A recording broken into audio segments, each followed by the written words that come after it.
torpedo spotter reconnaissance aircraft, originally known actually as the TSR-2. Its predecessor, the TSR-1, was a less successful design. It got into a flat spin when being flown by Chris Fanaland, and he abandoned the aircraft, re-engined with the Bristol Pegasus engine, an engine capable of about 1,000 horsepower. The Swordfish was designed to carry depth charges and torpedoes and small bombs, and was very successful against U-boats out in the Battle of Atlantic during World War II.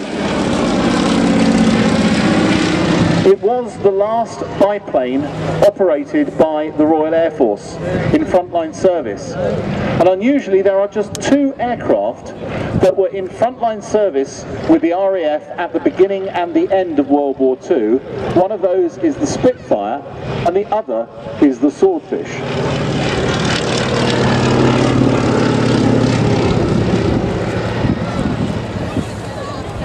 Of course, it served very well in the Battle of the Atlantic, flying from aircraft carriers. Also did magnificent work in the Mediterranean when Swordfish attacked the Italian fleet at anchor in the harbour at Taranto, causing a lot of damage and effectively putting them out of the war.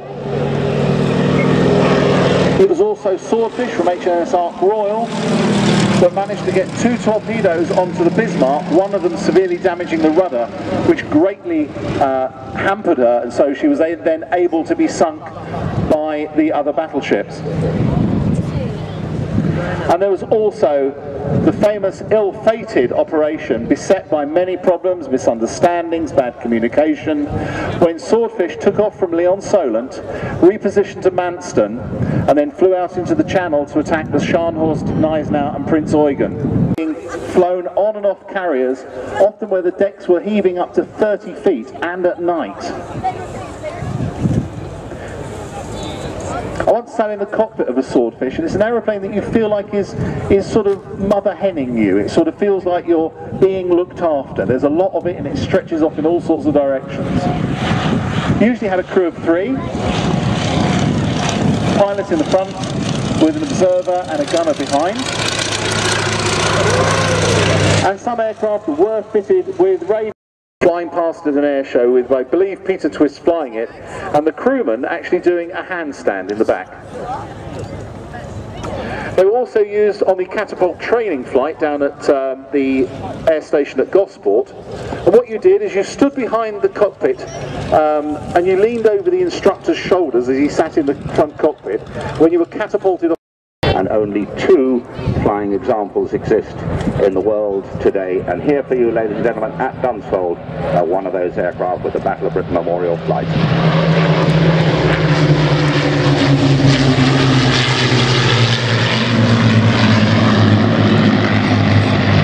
The Lancaster was developed from the earlier Manchester, which had been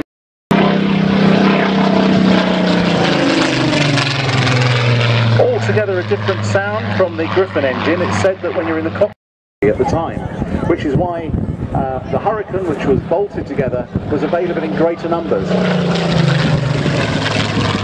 And again, ultimately developed into an extraordinary 20-25 different variants, including at the end of its final refinement, doubling the power, increasing the weight.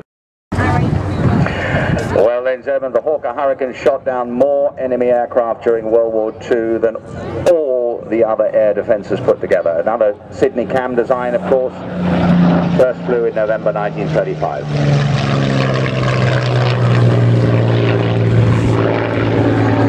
What I would have said a few moments ago, if I'd remembered to turn my microphone on, was that this aircraft has a Dunsfold connection. This was the last of the Hurricanes built. This was the last one off the line, known as the last of the many, and retained by Hawkers. The last of some 14,000 plus 1,400 or so that were built in Canada. This aircraft ended its days here, being used as a chase plane in the early days of the Harrier trials, because while the Harrier was flying slowly, this is one of the few aircraft that could keep down with it, being flown quite often by Duncan Simpson.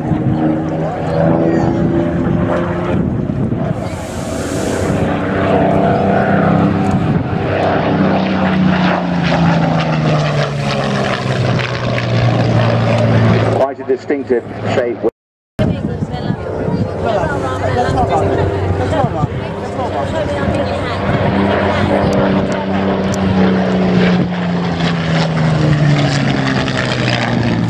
Now, ladies and gentlemen, you'll see poking out from the front of the wing the cannon barrels, 4 20mm cannon fitted to this variant.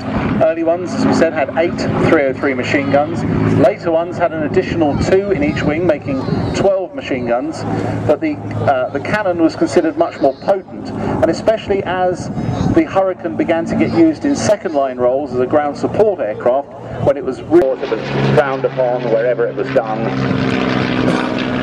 on the return from combat details because of the potential for combat damage, and some survived their combat and died over their airfields doing the victory roll.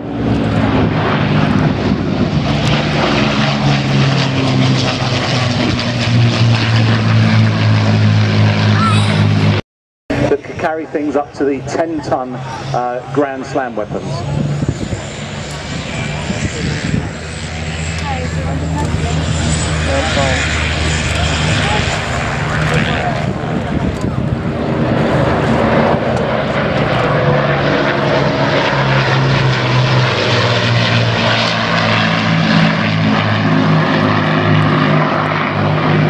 Brendan mentioned earlier on the rather great and wonderful Alex Henshaw, who test flew a lot of Spitfires at Castle Bromwich, but he also used to test fly the Lancasters that were built there, and he frequently used to barrel roll them in demonstrations to dignitaries. In fact, did it in front of Churchill once.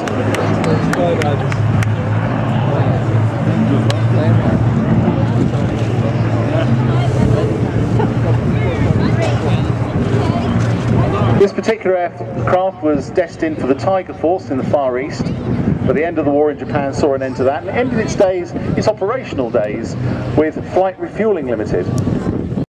Fighters.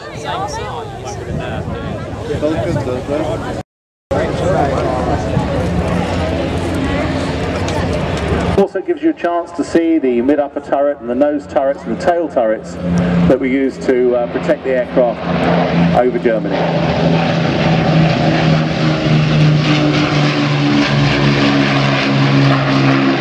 Here it is, ladies and gentlemen, representing the very best of imaginative and the thinking out of the box virtues of British aeronautical design and engineering.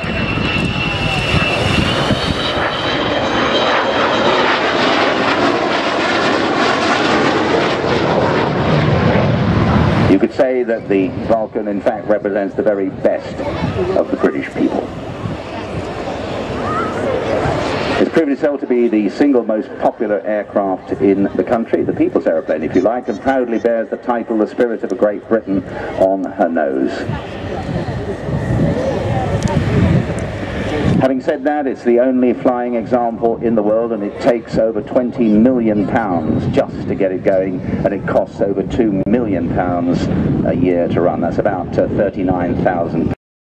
It didn't have to use it, we didn't have to use it in that manner, and of course it is now famous for the Black Buck missions over to the Falklands, where one of these aircraft went and managed to bomb the runway, and so making it impossible for the Argentine forces to use the main runway at Port Stanley.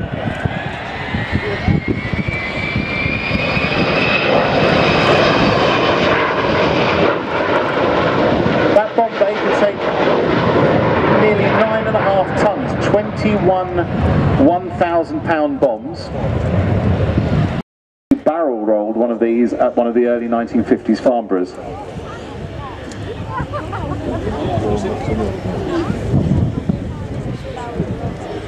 So once again, ladies and gentlemen, here you are, an opportunity for a great photo.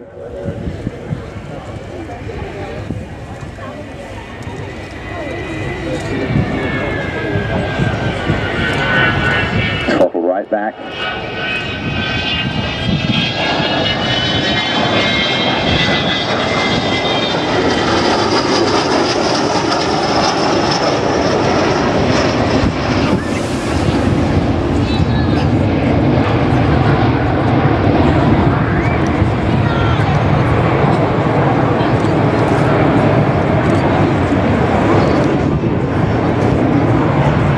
Gentlemen, the Vulcan stand is is here today once again.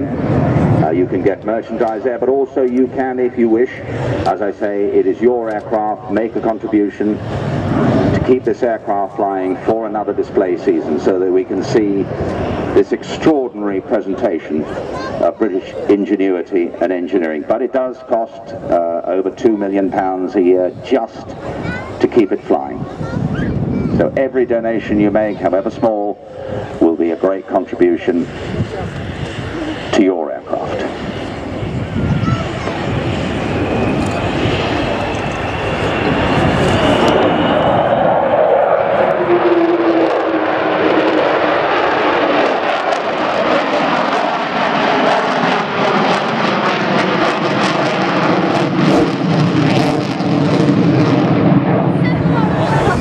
This particular aircraft was the first B2 version of the Vulcan into RAF service in 1960, so it's now 53 years old. It served on 230 operational conversion unit and then 101 and 44 and 50 squadrons. It can climb to an amazing 65,000 feet. It's got a range of over 4,500 miles, unrefueled with a bomb load. And it'll cruise at 640 miles an hour. That is a very impressive. You can see those old turbojets, how they smoke. Quite unlike their modern equivalents, but still there with, as I say, over 40,000 pounds of thrust when needed.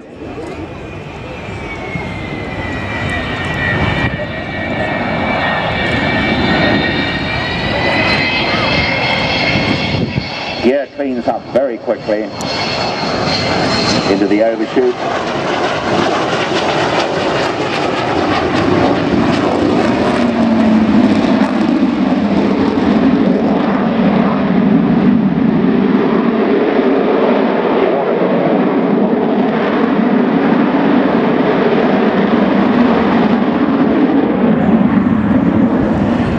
It's an extremely elegant way of turning dinosaurs into noise.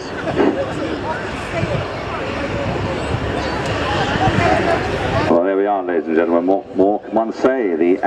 Hundreds of times the show, and I still am amazed every time at the colour and the precision and the presentation, and of course I'm looking for all sorts of little details in there in the formation that interest and amuse me. So the conditions today of course look pretty good, and I think I would never have said that even this morning when I was stuck down the road at Popham trying to get back in here, that we would have such a glorious day for it. But we do, at any moment the Reds will be lined up on the runway to go straight into their show.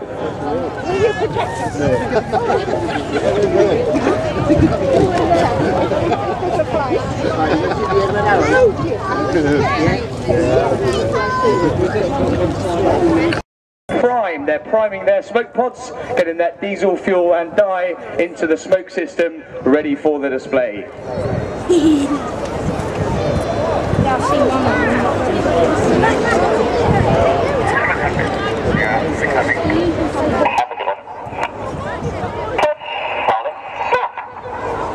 Reds 1, 2 and 3 at the front, Red 6 section with on his wing Reds 4 and 5, and at the very back Red 7 section and on his wing Reds 8 and 9. Using this Rolls-Royce Adore engine, they're powering up, speed up to around about 120 knots, 140 odd miles an hour before they rotate to get airborne.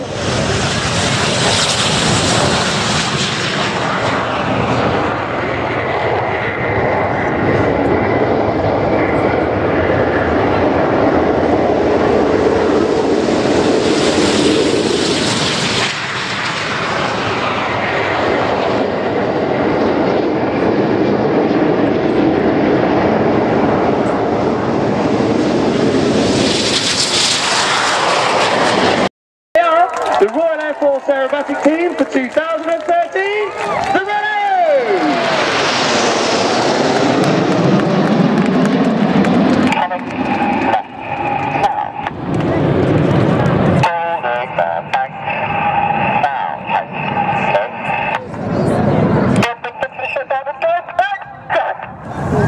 Reds 6 and 7 move into the middle. Reds 8 and 9 now cut into short diamond. They're now forming the Red Arrows' famous diamond 9 shape as Jim leads them into a bend. Red 1 is squadron leader Jim Turner. It's his second year leading the team, but he was a wingman with the Red Arrows from 2005 to 2007 and was the leader of the synchro pair. He's a former Jaguar weapons instructor and Jaguar display pilot.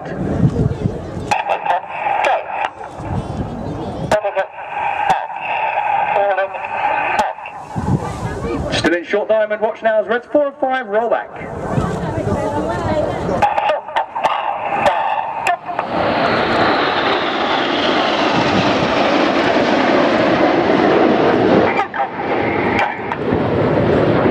Reds 4 and 5 perform match rollbacks to form Apollo, but I'll talk more about Apollo in just a minute.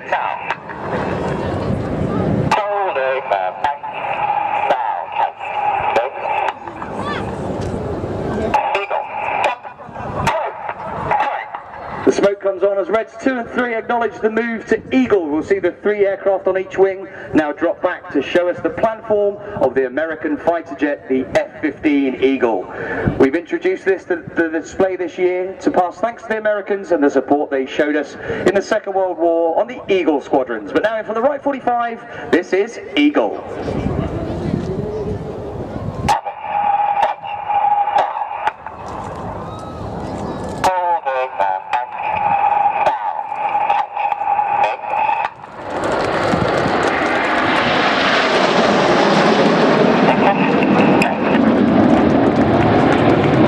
About the 3 types of display we have. We're actually one of the only teams in the world that has the ability to change during display between our full, flat and rolling displays. Obviously we need that ultimate flexibility given the weather of the British summer. With the smoke on now, only in the flat display, Reds 4 and 5 have moved forward and they're about to show you the platform of the wonderful aircraft you just saw. This is Vulcan.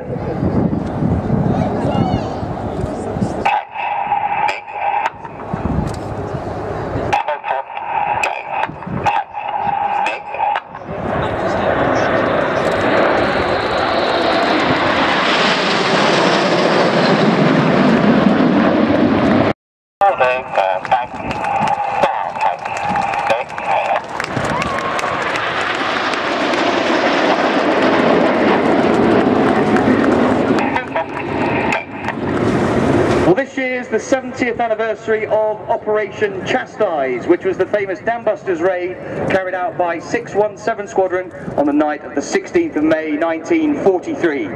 Those brave airmen flew their 19 Lancaster bombers deep into enemy territory to drop their bouncing bombs and complete their mission.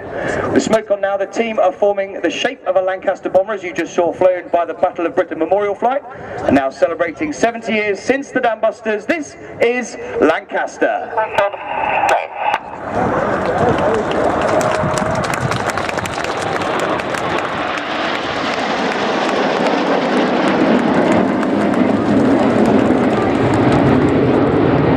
One of our pilots has completed a tour with the famous right-hand turn to show you Apollo.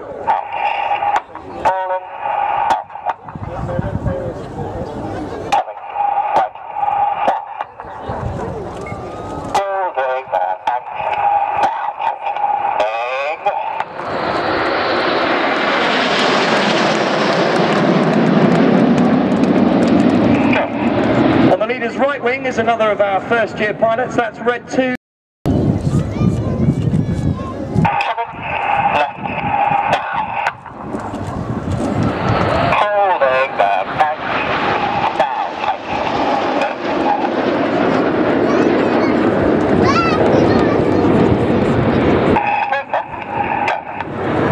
Pilots is a former Typhoon pilot.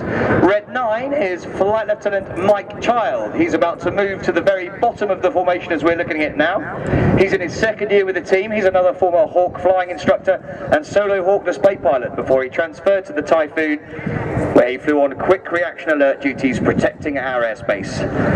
Now in from the left hand side, this shape is called Signet.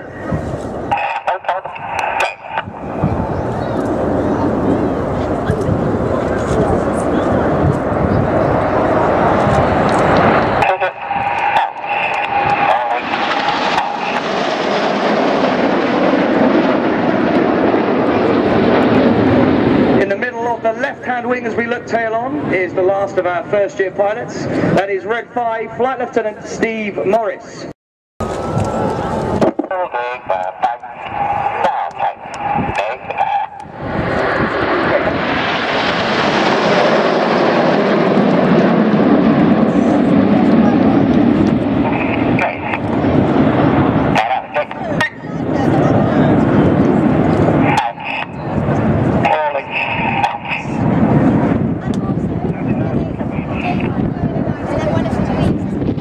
Well, that's the end of the first.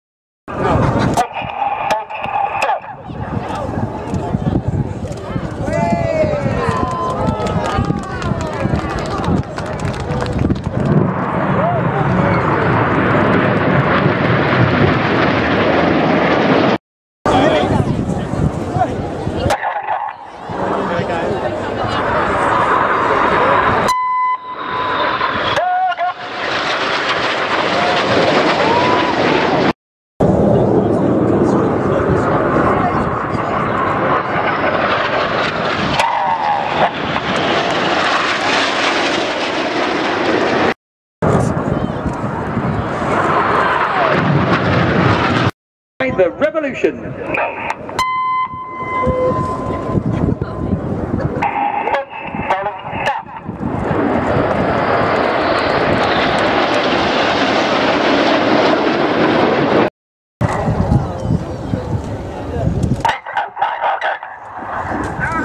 Boys and girls, as they fly past upside down, give them a big wave.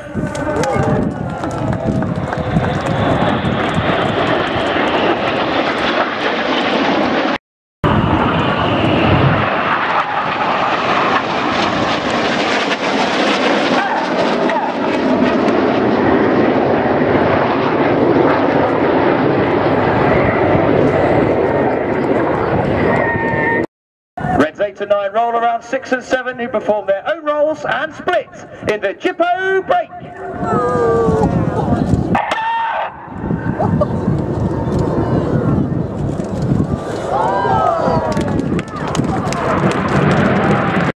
Wonderful.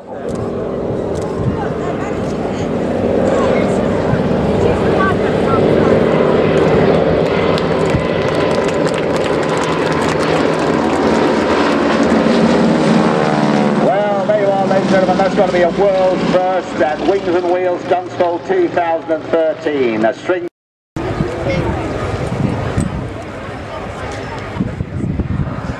There you go, give him a big wave, Jonathan, fantastic. Thanks, dear old lad, marvellous. Outstanding.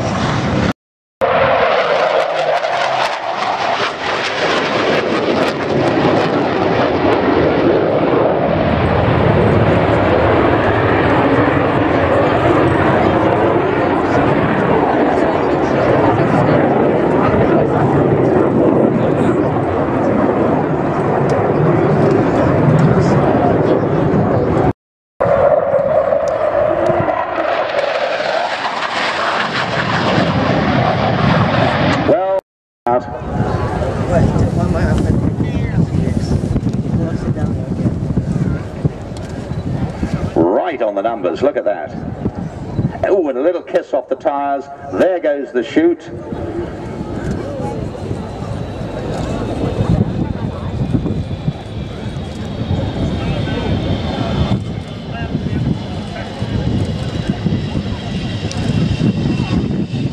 Great stuff. Look, and there's the little the matching chute. Well done. Ladies and gentlemen, if you look to your left, what can one say? Fingers in your ears.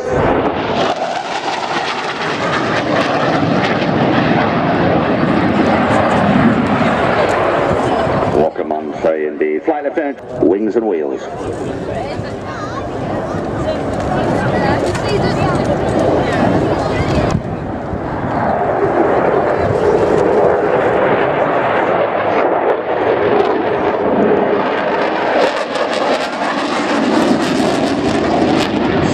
Reheat there, but the afterburner's on. The canards at the front help to give it tremendous manoeuvrability. Not much air superiority these days, but you wouldn't want to get into a combat dogfight with one of those puppies. And this is the baby, as far as I'm concerned, the ultimate ride. If I could drag my way into one of these, I'd have it. I heard it described as the aeroplane that the RAF have been waiting for since they lost the Lightning. Absolutely.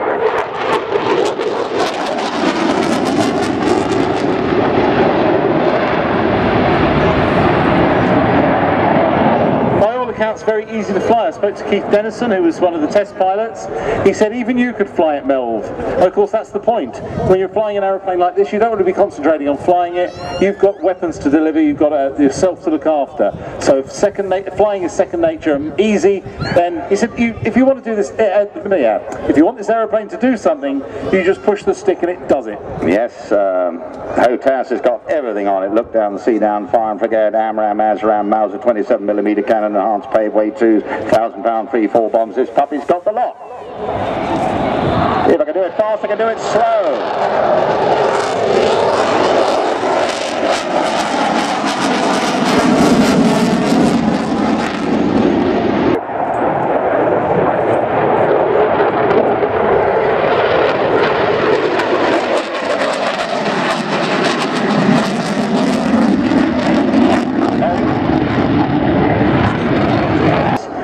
It's all singing, all dancing, as well as helmet-mounted symbology systems.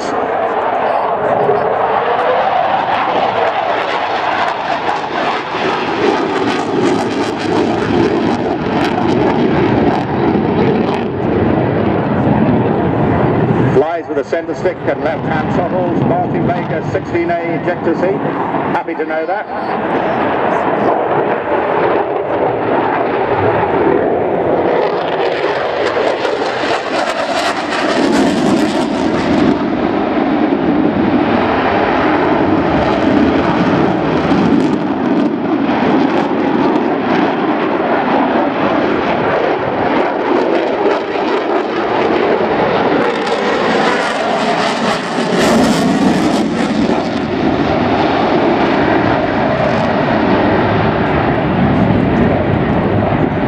Could even talk to it in the cockpit. It's got SRM speech recognition systems.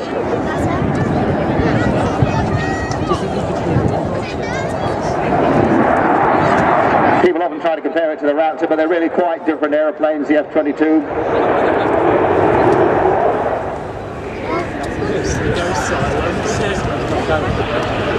And the Typhoon, amazingly, even though he's going slowly here, capable of supersonic cruise without using the afterburners. That's impressive.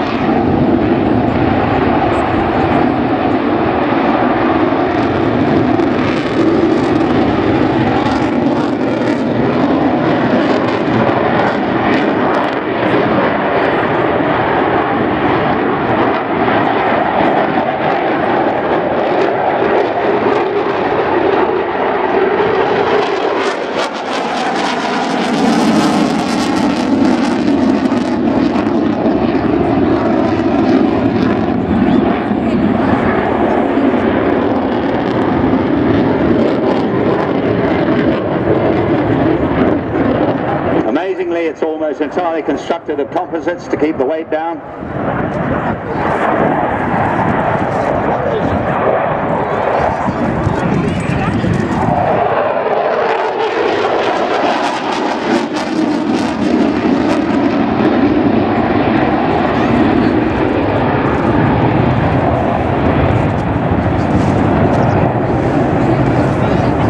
Keeping the burners on, and again, as I say, those canards at the front quite distinctive on this aircraft, giving it a lot of the low speed capabilities. Highly maneuverable little canards.